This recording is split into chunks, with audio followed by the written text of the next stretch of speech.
In our Smart Start for Wednesday at 6:50, new this morning and happening soon, the sentencing for a convicted parolee responsible for the death of a business owner in Gates. Yes, this happened late in September of 2023. Aran Spitzer joining us live from downtown with details on the case. Aran. Guys, 48-year-old Malik Black is set to be sentenced today for the murder of his former boss, Jessica Romich. The parolee, formerly known as Ernest Dunham, previously served a 27-year sentence for a deadly shooting in 1993.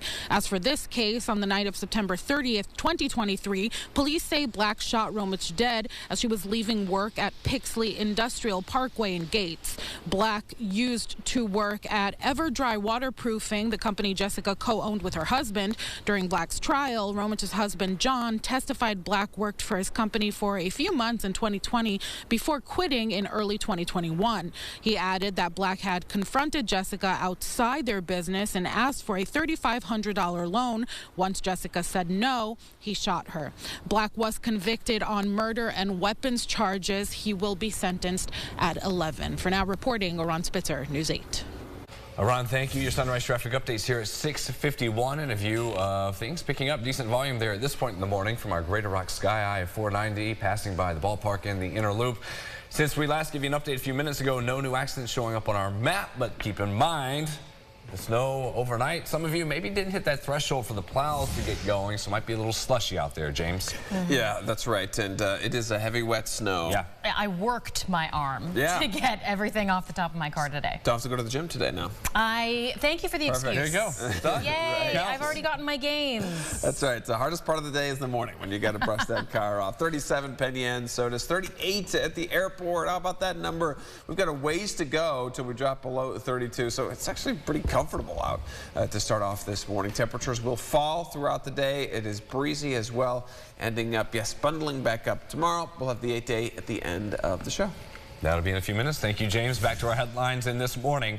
A new step in President Trump's efforts to reshape the federal government and to slash spending. The administration offering buyouts to nearly all federal workers, but only if they quit by next Thursday. Those who stay are not guaranteed their positions will remain. This comes as a federal judge also temporarily blocked the president's temporary freeze on federal loans and grants. The order prompted a flurry of questions and uncertainty about health care, law enforcement, even child care. Democrats say Trump doesn't have the authority to freeze funds that Congress has approved, and a federal judge, again, blocking that policy from taking effect for now.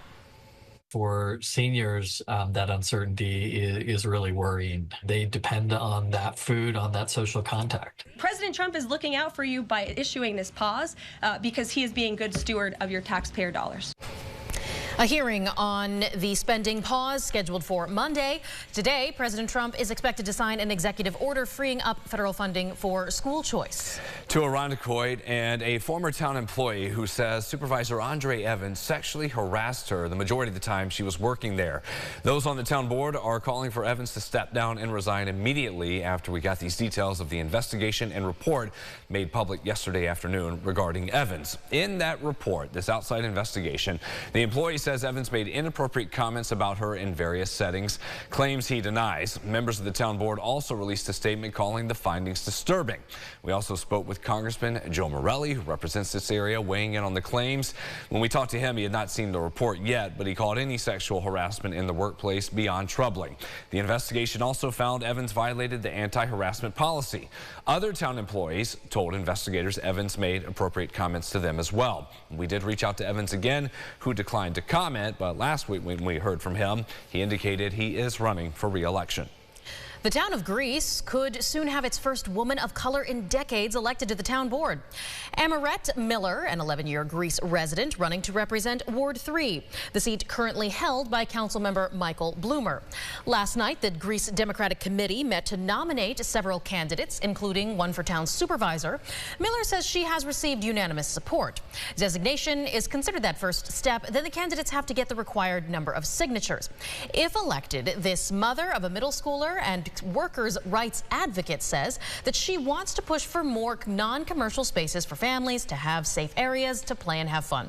Nearly 100,000 people call Greece their home. In a big reveal before a large crowd, RIT announced the choice for the next president of the school. That is William Sanders, replacing David Munson, who took that job on 8 years ago. As we know, RIT's fiscal footprint and academic reach have been growing in dramatic fashion over the last 10 years. Sanders currently serves as dean at the College of Engineering for Carnegie Mellon. He says he understands he's been handed the keys basically to a car that's firing on all cylinders.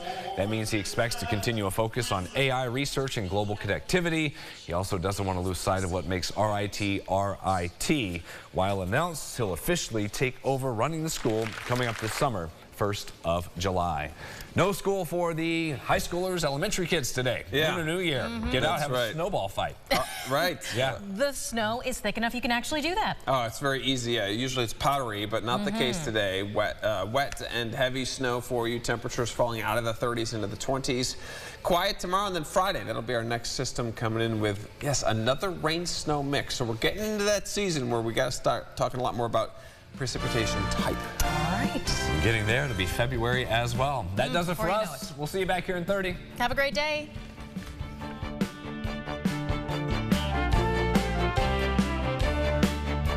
Follow News 8 wherever you are on RochesterFirst.com, Facebook, X, and on our app for news and weather.